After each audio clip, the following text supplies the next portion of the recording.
ہم اور آپ بہت بگڑ چکے ہیں میرے بھائی، خواہشات کے سمندر میں ڈوب چکے ہیں، دلوں پر مہر لگ چکی ہے ہمارے، اور اس کا نتیجہ یہ ہے کہ آج مسجدیں خالی ہیں اور شراب کے اڈے آباد ہیں۔ حی علی الصلاۃ کی آواز آتی رہتی ہے، ہم اپنے مسجدوں سے لاؤڈ اسپیکر سے سنتے رہتے ہیں، مگر ہمارے اوپر کوئی فرق نہیں پڑتا۔ او قرآن کو ماننے والے مسلمانوں، قرآن بار بار تم سے کیوں کہتا ہے اقیم الصلاۃ، نماز قائم کرو؟ قرآن کیوں کہتا ہے ان الصلاۃ کانت علی المؤمنین کتابا موقوتا، نماز اپنے ٹائم کے اوپر فرض ہے؟ قرآن کیوں کہتا ہے کہ جنگ کے حالات بھی اگر وہ سامنے دشمن سے لڑائی ہو رہی ہو وہاں پر بھی نماز معاف نہیں ہے؟ آدھے لوگ نماز پڑھیں گے، آدھے لوگ دشمن کا سامنا کریں گے، جنگ کے میدان میں طریقہ بدل جائے گا، مگر وہاں پر بھی نماز آپ کو پڑھنی پڑے گی۔ سفر کی حالت میں آپ ہیں، بنگال کے رہنے والے ہیں، بہار چلے گئے، کلکتہ چلے گئے، مالدہ سے آپ نے 300-400 کلومیٹر کا سفر کر لیا، آپ وہاں پر اپنے گھر پہ نہیں ہیں، گھر کی فیسلٹی آپ کے پاس نہیں ہے، آپ کے اوپر سفر کی حالت میں بھی نماز معاف نہیں ہے۔ ٹھیک ہے، آپ کو سہولت دی گئی، آپ 4 رکعت والی نماز 2 رکعت پڑھ لیجئے، آپ ظہر اور عصر کی نماز اکٹھے پڑھ لیجئے، آپ مغرب اور عشاء کی نماز اکٹھے پڑھ لیجئے، مگر نماز آپ کے اوپر معاف نہیں کی گئی۔ اللہ نے فرمایا ان الصلاۃ کانت علی المؤمنین کتابا موقوتا، نماز اپنے ٹائم کے اوپر فرض ہے۔ علامہ عبدالعزیز ابن باز رحمۃ اللہ علیہ سے پوچھا گیا کہ اگر کوئی انسان کوما میں ہے، ہاسپٹل میں کوما میں ہے، ہوش میں نہیں ہے وہ، یا ہوش میں اگر ہے تو ہل بھی نہیں سکتا ہے، وہ وضو بھی نہیں کر سکتا ہے، وہ تیمم بھی نہیں کر سکتا ہے، وہ رکوع بھی نہیں کر سکتا ہے، وہ سجدہ بھی نہیں کر سکتا ہے، وہ بستر سے اٹھ بھی نہیں سکتا ہے، کیا وہ نماز پڑھے گا؟ علامہ ابن باز نے کہا ہاں پڑھے گا۔ کیسے پڑھے گا بھائی؟ ہل نہیں سکتا، رکوع نہیں کر سکتا، سجدہ نہیں کر سکتا، پیشاب کر رہا ہے، دھل نہیں سکتا، وہ کیسے نماز پڑھے گا؟ علامہ عبدالعزیز ابن باز فرماتے ہیں اللہ تعالیٰ نے قرآن میں فرمایا فاتقوا اللہ ما استطعتم، اللہ سے ڈرو جتنی تمہارے اندر طاقت ہے۔ جب وہ انسان تیمم نہیں کر سکتا، وضو نہیں کر سکتا، صرف اپنی آنکھیں ہلا سکتا ہے، اشارہ کر سکتا ہے، تو وہ اشارے سے نماز پڑھے گا، لیکن پڑھے گا۔ نماز اس حالت میں بھی معاف نہیں ہے۔ او لوگو، ہم نماز نہ پڑھنے کا کیا ایکسکیوز اللہ کی بارگاہ میں پیش کریں گے؟ ذرا ہم سوچیں، کیا بہانہ ہم پیش کریں گے؟ ہٹے کٹے ہیں، تندرست ہے، کما رہے ہیں، کاروبار کر رہے ہیں، سارے کام دنیا کے کر رہے ہیں، بس نماز نہیں پڑھ رہے ہیں۔ قرآن کا 29واں پارہ اٹھائیے، اللہ فرماتا ہے جب جنتی جنت میں چلے جائیں گے، جہنمی جہنم میں چلے جائیں گے، تو جنتی جہنمیوں سے سوال کریں گے ما سلککم فی سقر، اے جہنمیوں تم جہنم میں کیسے پہنچ گئے؟ جہنمی کہیں گے قالوا لم نک من المصلین، ہم نماز نہیں پڑھتے تھے، ہم نماز نہیں پڑھتے تھے، وَلَمْ نَكُ نُطْعِمُ الْمِسْكِينَ، ہم غریبوں کو کھانا نہیں کھلاتے تھے، وَكُنَّا نَخُوضُ مَعَ الْخَائِضِينَ، اور ہم ہنسی مذاق کرنے والوں کے ساتھ، موج مستی کرنے والوں کے ساتھ موج مستی کیا کرتے تھے۔ نماز کے ٹائم بیٹھ کر کے موج مستی کر رہے ہیں اگر آپ، تو یہ جہنم میں جانے کی نشانی ہے میرے پیارے ساتھی۔ اللہ کے پیارے نبی فرماتے ہیں کہ قیامت کے دن پہلا سوال آپ سے نماز کے بارے میں کیا جائے گا۔ اگر آپ کی نماز درست ہے تو ساری چیزیں آپ کی درست ہوں گی، اگر نماز گڑبڑ ہے تو ساری چیزیں آپ کی گڑبڑ ہوں گی۔ کلمہ پڑھنے کے بعد، توحید کے بعد، لا الہ الا اللہ اور محمد رسول اللہ کہنے کے بعد، اسلام میں اگر سب سے مہتوپورن اگر کوئی چیز ہے، سب سے امپورٹنٹ اگر کوئی چیز ہے تو نماز ہے میرے بھائیو۔ آج ہم میں سے کتنے نوجوان ہیں جو نماز نہیں پڑھتے، ان کی زندگی میں نماز کی کوئی اہمیت نہیں ہے۔ ہاں، جمعہ کا دن آتا ہے، مولانا عطا اللہ شاہ بخاری بہت بڑے عالم تھے پاکستان کے، وہ کہتے تھے نمازی 4 طریقے کے ہوتے ہیں، نمازی 4 ٹائپ کے ہوتے ہیں۔ ایک ہوتے ہیں ٹھاٹ کے، ایک ہوتے ہیں 8 کے، ایک ہوتے ہیں 360 کے، اور ایک ہوتے ہیں کھاٹ کے۔ پوچھا کہ اس کا کیا مطلب ہے؟ بولے ٹھاٹ کے نمازی وہ ہیں جو 5 ٹائم کی نماز پڑھتے ہیں اللہ کے رسول کے طریقے کے مطابق۔ 8 کے نمازی وہ ہیں جو جمعہ 8 دن پر نماز پڑھتے ہیں۔ 360 کے نمازی وہ ہیں جو سال میں عید اور بقرعید کی نماز پڑھتے ہیں، اور کھاٹ کے نمازی وہ ہیں جو کسی رشتہ دار کے مرنے پر جنازہ پڑھ لیتے ہیں۔ جنازہ پڑھ لیا، بس آپ بہت بڑا اس نے احسان کر لیا۔ یہ آج ہے مسلمانوں کا حال۔ اور سسٹم تو بڑا اچھا بنا ہے صاحب، زندگی بھر کچھ بھی کرو، مر گئے تو لوگ آپ کے لیے قرآن خوانی کر دیں گے، آپ کی بخشش ہو جائے گی۔ آپ کے مرنے کے بعد شب برات کو لوگ حلوہ بنا کر کے آپ کے نام بخش دیں گے، آپ کی مغفرت ہو جائے گی۔ بڑا شارٹ کٹ بنا لیا لوگوں نے جنت میں جانے کا۔ آج آپ دیکھ لیجئے ہمارے کتنے بھائی ہیں قبرستان میں جا کر کے اپنے مردوں کے لیے مغفرت کی دعائیں کر رہے ہیں، رات بھر جاگ رہے ہیں۔ عشاء کی نماز میں پڑھ کے نکلا، دیکھا بہت سارے لوگ کھڑے ہو کر کے صلاۃ و سلام پڑھ رہے ہیں۔ شارٹ کٹ ہے نا، آسان طریقہ ہے۔ آج کے زمانے میں کھانا نہ کھانا پڑے، لوگ چاؤمین کھا لیتے ہیں، برگر کھا لیتے ہیں، فاسٹ فوڈ کا زمانہ ہے، ہر چیز میں ہمیں فاسٹ چاہیے۔ جنت میں جانے کے لیے محنت کرنے کی ضرورت نہیں ہے، بس شب برات میں رات میں سال میں ایک بار جاگ لو، بس ساری سال بھر کا معاملہ ختم ہو گیا۔ میرے پیارے ساتھیوں، آج کی رات کی کوئی بھی فضیلت کسی صحیح حدیث سے ثابت نہیں ہے۔ 15 شعبان کی رات میں اللہ کے نبی سے کوئی عبادت ثابت نہیں ہے۔ 15 شعبان کا روزہ بھی اللہ کے نبی سے ثابت نہیں ہے، بلکہ اللہ کے نبی نے منع کیا ہے کہ 15 شعبان کے گزرنے کے بعد پھر روزہ نہ رکھا جائے، تاکہ رمضان کے لیے آپ کے بدن کے اندر طاقت موجود رہے، رمضان کے لیے آپ کے بدن کے اندر انرجی موجود رہے۔ اگر آپ نفل روزہ رکھتے بھی ہیں تو بھی آپ 15 شعبان کے بعد روزہ نہ رکھا کریں۔ او لوگوں، آج ہمارا بیڑا غرق کر دیا بدعات و خرافات نے۔ 4 جھنڈے جہاں پہ لگ گئے وہاں پہ سجدہ کرنا شروع کر دیا۔ کتنی ایسے جھنڈے اور کتنے ایسے قبریں اور مزاریں ہیں جہاں پر آج مردوں اور عورتوں کے سجدہ کرنے والوں کی لائن لگی ہے۔ مولانا الطاف حسین حالی نے کتنی سچی بات کہی تھی، سارا کام اگر غیر مسلم کرتا ہے تو وہ کافر ہے، مشرک ہے، اور وہی کام اگر مسلمان کرتا ہے تو تم پکے مسلمان کیسے ہو سکتے ہو؟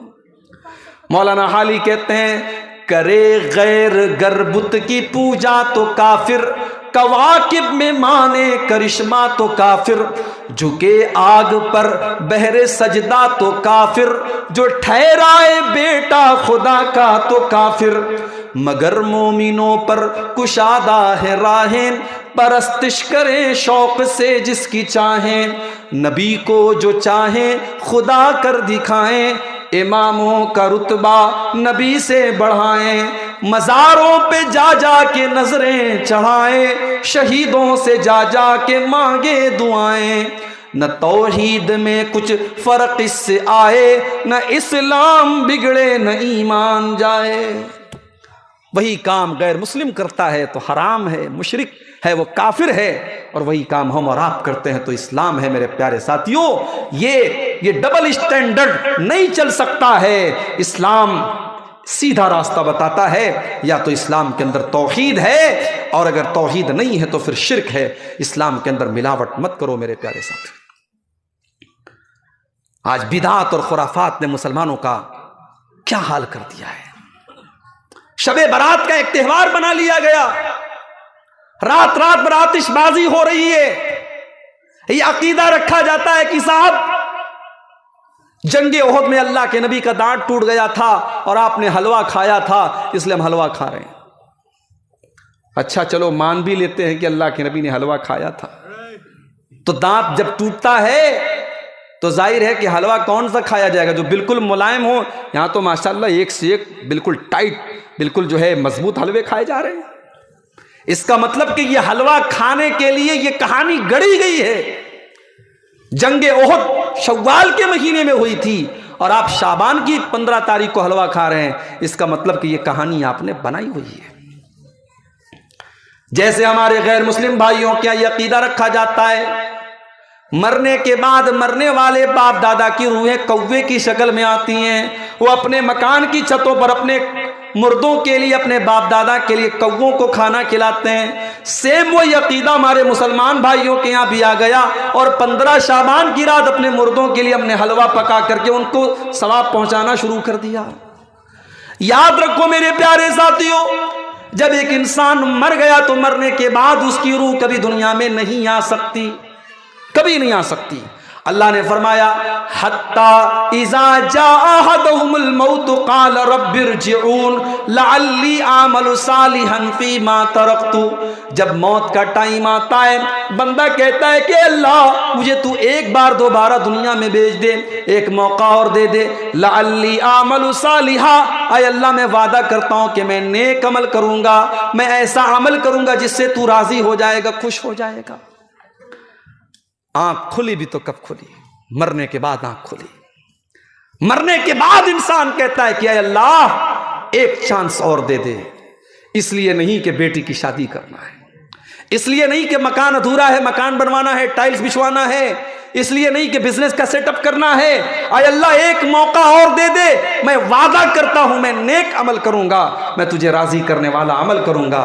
اللہ فرماتا ہے کلا انہا کلمۃ ہوا قائلہا، میرے بندے یہ پاسبل نہیں ہے، یہ ممکن نہیں ہے، یہ سمبھو نہیں ہے، یہ ہو نہیں سکتا۔ میرے بندے مرنے کے بعد تجھے اب دوبارہ کوئی چانس ملنے والا نہیں ہے۔ وَمِن وَرَائِهِمْ بَرْزَخٌ إِلَى يَوْمِ يُبْعَثُونَ، اب قیامت تک تجھے اس قبر کے اندر رہنا ہے، یہی حساب و کتاب دینا ہے، یہی تجھ سے سوال و جواب ہوگا، اور اپنے عمل کے حساب سے تجھے قیامت تک یہی زندگی گزارنا ہے۔ ہائے ہائے، مرنے کے بعد کسی کی روح لوٹ کر کے نہیں آتی میرے بھائی، لیکن ہم کتنے نادان ہیں، اپنے ہاتھوں سے جنازہ اٹھاتے ہیں، اپنے ہاتھوں سے اپنے مردوں کو کفناتے ہیں، دفناتے ہیں، اور یہ بھی محسوس کرتے ہیں کہ مرنے کے بعد بیٹا باپ کے کسی کام کا نہیں ہے۔ بھائی باپ سے ہم بہت محبت کرتے ہیں، باپ کے انتقال پر ہم آنسو بہاتے ہیں، باپ کو کفناتے ہیں، قبر میں لے جا کر کے دفنا دیتے ہیں، اس کے بعد باپ کے ساتھ قبر میں کیا معاملہ ہو رہا ہے یا تو ہمارا باپ جانتا ہے یا اللہ جانتا ہے، ہم اور آپ کچھ نہیں کر سکتے۔ اسی لیے اللہ کے نبی فرماتے ہیں جب بندے کا انتقال ہوتا ہے یتبع المیت ثلاثۃ، انسان کے مرنے کے بعد 3 چیزیں اس کے ساتھ ہوتی ہیں، مالہ واہلہ وعملہ، ایک تو انسان کا مال ہوتا ہے، ایک انسان کی فیملی ہوتی ہے، اور ایک انسان کا عمل ہوتا ہے۔ مال تو مرتے ہی دوسروں کا ہو جاتا ہے، انتقال ہوا مال دوسروں کا ہو گیا۔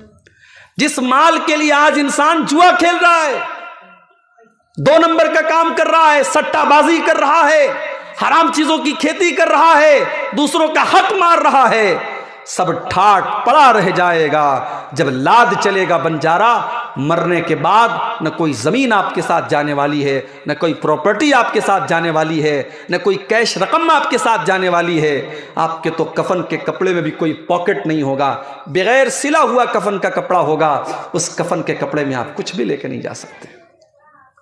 خالی ہاتھ، ماں کے پیٹ سے پیدا ہوئے تھے خالی ہاتھ آئے تھے، دنیا میں آئے تھے تو رو رہے تھے اور سب لوگ ہنس رہے تھے، آج تم جا رہے ہو اور دنیا رو رہی ہے۔ یہی دنیا کا دستور ہے میرے پیارے ساتھیوں، مال آپ کے مرتے ہی ناتا توڑ دیتا ہے۔ اس کے بعد اللہ کے نبی فرماتے ہیں کہ دوسری چیز ہے اہل و عیال، فیملی۔ فیملی تھوڑا بہت ساتھ دیتی ہے، مرنے کے بعد آپ کی فیملی آپ کے اوپر آنسو بہاتی ہے، آپ کے اوپر روتی ہے، بیوی آپ کی رو رہی ہے، بچے آپ کے رو رہے ہیں، بھائی بندو آپ کے رو رہے ہیں، لیکن کتنے دن وہ روئیں گے، کتنے دن وہ روئیں گے؟ 3-4 دن کے بعد وہ بھی آپ کو بھول جاتے ہیں۔ بیوی 4 مہینہ 10 دن تک اپنے شوہر کی عدت گزارتی ہے، اس کے بعد بیوی کی زندگی بھی نارمل ہو جاتی ہے۔ بچے اپنے باپ کو یاد کر کر کے رویا کرتے ہیں، لیکن کچھ دنوں کے بعد بچے بھی اپنے بیوی بچوں میں مگن ہو جاتے ہیں۔ کون کس کو یاد رکھتا ہے میرے بھائی؟ مرنے کے بعد کچھ دن تک لوگ یاد کرتے ہیں، اس کے بعد کوئی کسی کو یاد نہیں کرتا ہے۔ گھر والے بھی بس اسی حد تک ساتھ دیتے ہیں کہ آپ کو کفنا دیتے ہیں، دفنا دیتے ہیں۔ اگر اس کے بعد اگر کوئی چیز آپ کے قبر میں کام آ رہی ہے اور اللہ کے یہاں کام آئے گی تو وہ آپ کا عمل کام آئے گا، آپ کی نماز کام آئے گی، آپ کا روزہ کام آئے گا، آپ کی زکوٰۃ کام آئے گی، آپ کی تلاوت کام آئے گی، آپ کا صدقہ خیرات کام آئے گا، آپ کا ایمان کام آئے گا، آپ کا تقوی کام آئے گا۔ قبر میں کوئی پیسہ کام نہیں آئے گا، کوئی دھن دولت کام نہیں آئے گی، کوئی بچے کام نہیں آئیں گے۔ ایک بات کا آپ اطمینان رکھیے، رات بھر کوئی موبائل پر بیٹھ کر کے تقریر سن رہا ہو، اگر آپ اس جلسے میں آ کر کے 1 گھنٹہ بھی تقریر سنتے ہیں تو جو ثواب آپ کو ملے گا، جو اللہ کی رحمت آپ کو ملے گی، وہ رات بھر موبائل پر تقریر سننے والے کو نہیں ملے گی۔ اب آپ پوچھیں گے اس کی دلیل کیا ہے؟ صحیح بخاری صحیح مسلم کی حدیث ہے، اللہ کے پیارے نبی جناب محمد رسول اللہ صلی اللہ علیہ وسلم فرماتے ہیں، ان للہ ملائکۃ سیاحین فی الارض، اللہ تعالیٰ کے کچھ فرشتے ایسے ہوتے ہیں جو زمین کا چکر لگاتے رہتے ہیں، جو زمین کے اوپر گھومتے رہتے ہیں، یلتمسون اہل الذکر، وہ تلاش کرتے رہتے ہیں کہ کہاں پر کچھ لوگ بیٹھ کر کے اللہ کو یاد کر رہے ہیں، قرآن پڑھ رہے ہیں، حدیث پڑھ رہے ہیں، قرآن و حدیث کی باتوں کو سن رہے ہیں، اللہ اور اس کے رسول کی باتوں کو سن رہے ہیں، وہ ایسے لوگوں کی تلاش کرتے ہیں۔ اور جب وہ کسی جلسے کے پاس سے گزرتے ہیں، کسی ایسے پروگرام کے پاس سے گزرتے ہیں جہاں 100 لوگ 50 لوگ 500 لوگ 1000 لوگ جب بیٹھ کر کے اللہ کو یاد کر رہے ہیں، رسول کی باتیں کر رہے ہیں، قیامت کی باتیں کر رہے ہیں، اللہ کے نبی فرماتے ہیں وہاں پر وہ جا کر کے رک جاتے ہیں۔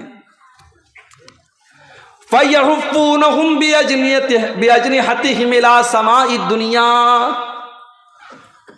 اس مجلس کو وہ فرشتے اپنے پروں سے گھیر لیتے ہیں، اور ایک کے اوپر ایک وہ فرشتے آسمان تک لائن سے اس مجلس کو گھیر لیتے ہیں، اس کے چاروں طرف فرشتے ہی فرشتے ہو جاتے ہیں۔ اور جب وہ فرشتے اللہ تعالیٰ کی بارگاہ میں جاتے، اللہ تعالیٰ پوچھتا ہے کہ اے میرے فرشتوں، تم نے میرے بندوں کو کس حال میں پایا؟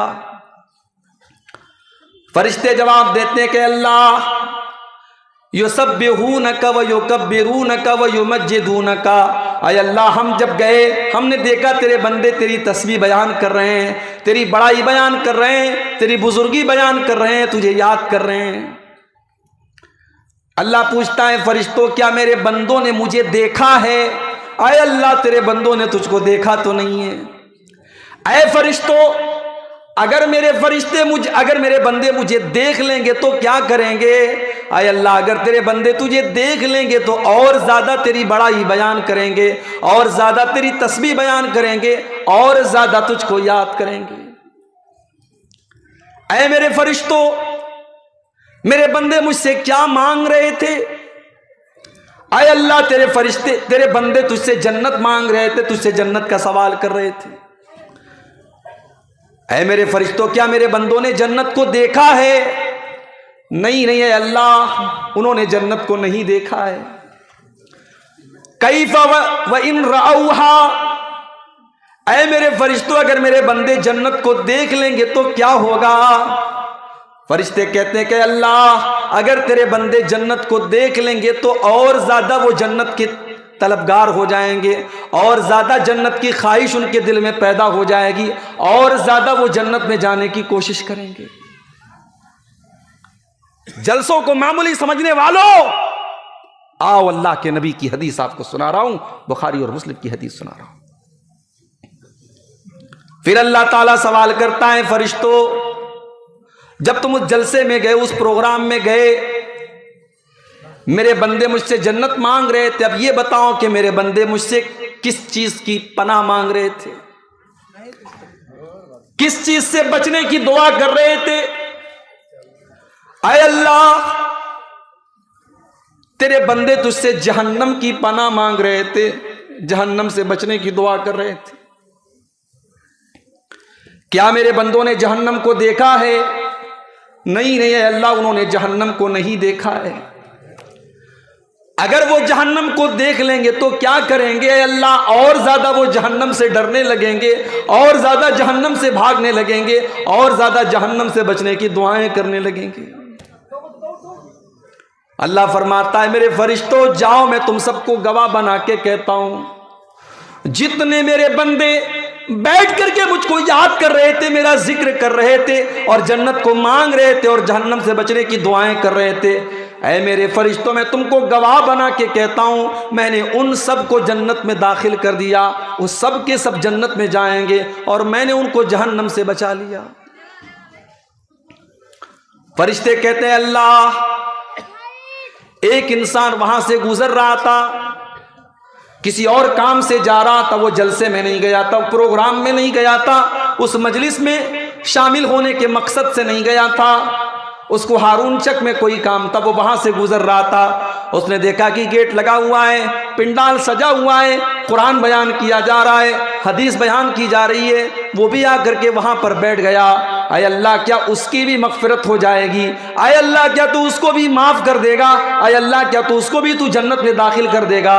اللہ فرماتا ہے ہم الجلساء لا یشقی بہم جلیسہم، اے میرے فرشتوں یہ ایسی مجلس ہے جہاں پر کوئی بھی بیٹھنے کے بعد بد نصیب نہیں ہو سکتا، جہاں پر ہر انسان خوش قسمت ہے، جہاں بیٹھنے والوں کا نصیب چمک جاتا ہے، وہ انسان بھی ان مغفرت پانے والوں میں شامل ہو جائے گا۔ کتنے بڑے بد نصیب ہوں گے ہم کہ اللہ تبارک و تعالی مغفرت بانٹ رہا ہے، ہمارے گاؤں میں، ہمارے محلے میں، ہمارے علاقے میں پروگرام ہو رہا ہے، اور ہم بیٹھ کر کے اپنے موبائل میں لگے ہیں۔ اس سے زیادہ شرم کی کوئی بات نہیں ہو سکتی میرے بھائی۔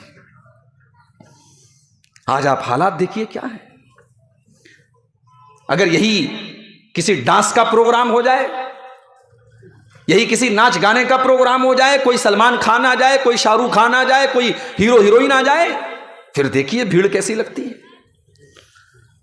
نیا سال کی جو رات ہوتی ہے 31 دسمبر کی رات، بڑے بڑے ہوٹلوں میں ناچنے گانے والیاں آتی ہیں، اور بڑے مہنگے مہنگے ٹکٹ اس کے ہوتے ہیں، اور ہمارا نوجوان پیسے دے کر کے جاتا ہے وہ ناچ دیکھنے کے لیے، وہ گانا دیکھنے کے لیے۔ یہ حالات ہیں ہمارے کہ گناہ کا کام کرنے کے لیے ہم پیسہ خرچ کرنے کو تیار ہیں، لیکن جہاں اللہ تعالیٰ کی مغفرت ہمیں اور آپ کو مل رہی ہے، جہاں اللہ تعالیٰ کی جنت مل رہی ہے، اور جہاں جہنم سے بچنے کا طریقہ بیان کیا جا رہا ہے، اس مجلس میں ہم اور آپ شامل ہونے کے لیے فری میں بھی تیار نہیں ہیں۔ ہم اپنے گاؤں میں، اپنے محلے میں بھی پروگرام ہوتا ہے، شامل نہیں ہوتے۔ یاد رکھو میرے پیارے ساتھیو، اللہ کا وعدہ ہے کہ جو ہمارے ذکر سے منہ موڑے گا، جو اللہ کو یاد نہیں کرے گا، وَمَنْ أَعْرَضَ عَنْ ذِكْرِي فَإِنَّ لَهُ مَعِيشَةً ضَنْكًا، اللہ فرماتا ہے جو میرے ذکر سے منہ موڑے گا، جو میری یاد سے منہ موڑے گا، جو مجھ کو یاد نہیں کرے گا، جو میرا ذکر نہیں کرے گا، جو میرے ذکر کی مجلس سے بھاگے گا، جو اللہ کی باتوں سے بھاگے گا، فَإِنَّ لَهُ مَعِيشَةً ضَنْكًا، ہم اس کی زندگی کو پریشانی والی زندگی بنا دیں گے۔ پیسہ کما لینا یہ سکون نہیں ہے، پیسہ کما لینا یہ خوشی نہیں ہے۔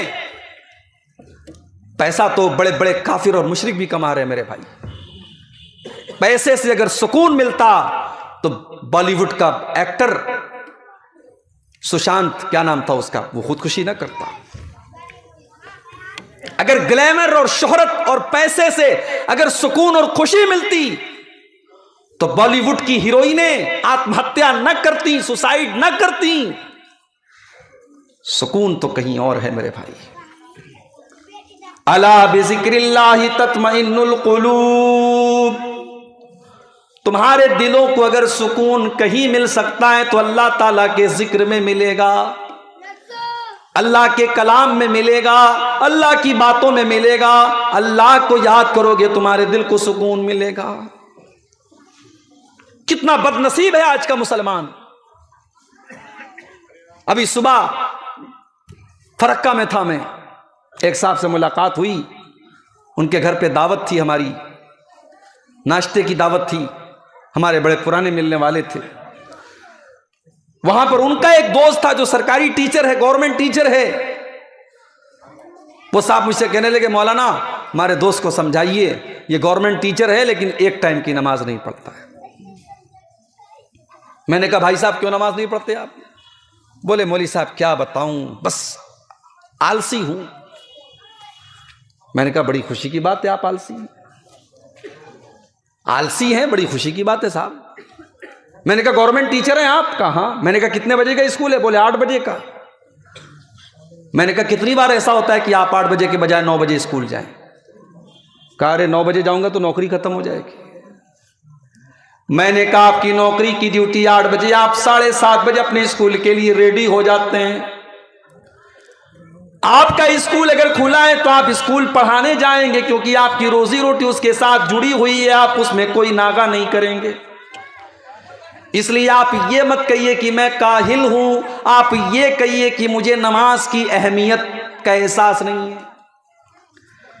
میں نے کہا اگر آپ کی فلائٹ ہو کلکتہ سے صبح 4 بجے، آپ رات کو 3 بجے اٹھ جائیں گے کیونکہ آپ کو پتا ہے کہ فلائٹ چھوٹ جائے گی تو پھر میرا سارا پروگرام تباہ ہو جائے گا.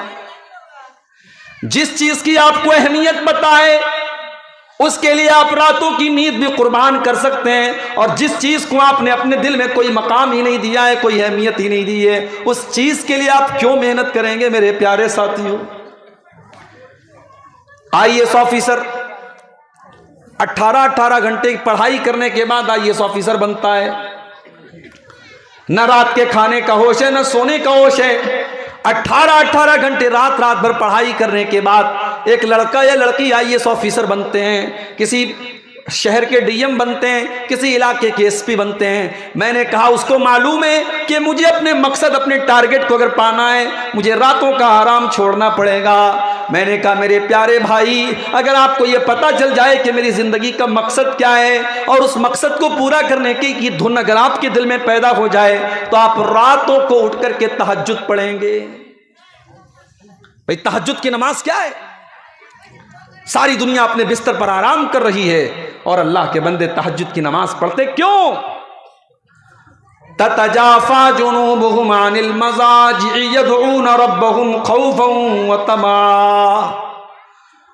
ساری دنیا اپنے اپنے بستروں پر لیٹی ہوئی ہے اور اللہ کے بندے اللہ کی بارگاہ میں اپنا بستر چھوڑ کر کے اللہ کی بارگاہ میں تہجد کی نماز پڑھ رہے ہیں، رو رہے ہیں، جنت کا سوال کر رہے ہیں، جہنم سے بچنے کی دعائیں کر رہے ہیں. اللہ فرماتا ہے یہ میرے نیک بندے ہیں، یہ میرے مومن بندے ہیں جو اپنے بستر سے الگ رہتے ہیں. میں نے کہا آپ کے پاس نماز چھوڑنے کا کوئی بہانہ نہیں ہے. کل قیامت کے دن اللہ آپ سے پوچھے گا. صبح 8 بجے تو اسکول کے لیے ریڈی ہو جاتا تھا، تو گورنمنٹ ٹیچر تھا، اور 4 بجے فجر کے لیے تو نہیں اٹھ سکتا تھا، تو کہتا تھا میں آلسی ہوں. تجھے اپنی دنیا کی روزی روٹی پیاری تھی لیکن تجھے نماز پیاری نہیں تھی، تیرے دل میں نماز کی کوئی اہمیت نہیں تھی، اس لیے تو نماز نہیں پڑھتا تھا. حالات یہ ہے میرے بھائی. ابھی سیریا میں زلزلہ آیا، ترکی کے اندر زلزلہ آیا، ایک 6 سال کی 7 سال کی بچی 3 دن کے بعد صحیح سلامت جب اس زلزلے کے بعد ملبے میں سے نکلتی ہے تو جانتے ہو اس بچی نے ہوش میں آنے کے بعد سب سے پہلا جملہ کیا کہا تھا؟ میڈیا والوں نے نقل کیا، اخباروں میں چھپا، سوشل میڈیا پر اس کا ویڈیو وائرل ہوا. 7 سال کی بچی 3 دن کے بعد ہوش میں آنے کے بعد کہتی ہے کم من صلاۃ لم اصلی، کتنے ٹائم کی نماز میری چھوٹ گئی. 7 سال کی بچی کو یہ احساس ہو رہا ہے کہ میں 3 دن بے ہوش تھی، 3 دن میں میری کتنی نمازیں چھوٹ گئیں. میرے پیارے ساتھیوں، جس گھر میں اور جس پریوار میں ماں باپ نماز پڑھتے ہیں، بچے نماز پڑھتے ہیں، وہاں کا یہ حال ہوتا ہے کہ 7 سال کی بچی بھی ہوش میں آنے کے بعد سب سے پہلے نماز کی فکر کرتی ہے.